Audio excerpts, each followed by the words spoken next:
Praise the Lord. ஆண்டவரும் அருமை இரட்சகருமாகிய இயேசு கிறிஸ்து இனிய நாமத்தினாலே உங்களை யாவரையும் நாங்கள் வாழ்த்தி ஆசீர்வதிக்கிறோம். கர்த்தர் தாமே உங்களை ஆசீர்வதிப்பாராக. இன்றைய தேவ வார்த்தை சங்கீதம் 136 அதிகாரம் 25வது வசனமும் 26வது வசனம் சொல்லுகிறது, மாம்ச தேகமுள்ள யாவருக்கும் ஆகாரம் கொடுக்கிறவரை துதியுங்கள், அவர் கிருபை என்றும் உள்ளது. இப்போ மாமிச தேகமுள்ள யாவருக்குன்னா நம்ம உயிரோடு இருக்கிற நம்மை பார்த்து தான் தேவன் சொல்லுகிறார். அந்த மாமிசமான தேகமுள்ள யாவுக்கும் ஆகாரம் தேவன் கொடுக்கிறார் நமக்கு. அல்லேலூயா. அவர் என்ன பண்ணணுமா? கொடுக்கிறவரை துதியுங்கள், அவர் கிருபை என்றும் உள்ளது. நீங்கள் இந்த 136வது சங்கீதத்தை 1 கடைசி அதிகாரம் பார்த்தீங்கன்னா, அவரை துதியுங்கள், அவர் கிருபை என்றும் உள்ளது. அவரை துதியுங்கள், அவர் கிருபை என்றும் உள்ளது. அப்படிதான் வரும். அல்லேலூயா. இப்போ பரலோகத்தின் தேவனை துதியுங்கள், அவர் கிருபை என்றும் உள்ளது. அல்லேலூயா. பரலோகத்திலும் நமக்கு தேவன் தான்.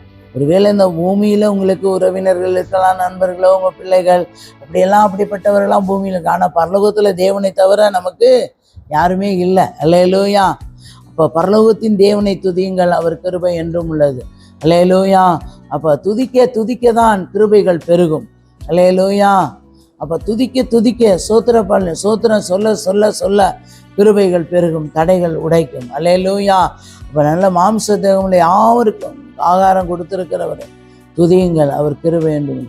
பரலோகத்தின் தேவனை துதியுங்கள், அவர் கிருபை என்றும் உள்ளது. அல்லேலூயா. அப்போ அவரை துதிக்க கிருபை என்றென்றைக்கு இருந்து நம்மளை காத்து நடத்துகிறதா இருக்கிறது. அல்லேலூயா. நல்லா துதிப்போம், தேவனை மகிமைப்படுத்துவோம். கர்த்தர் உங்களை கொண்டு பெரிய காரியத்தை செய்வாராக.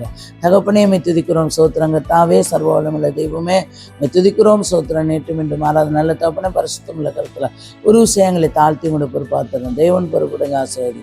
இயேசுவின் நாமத்தில் வேண்டிக் கொள்ளுங்கள், ஜீவனுள்ள நல்ல பிதாவே. ஆமென்.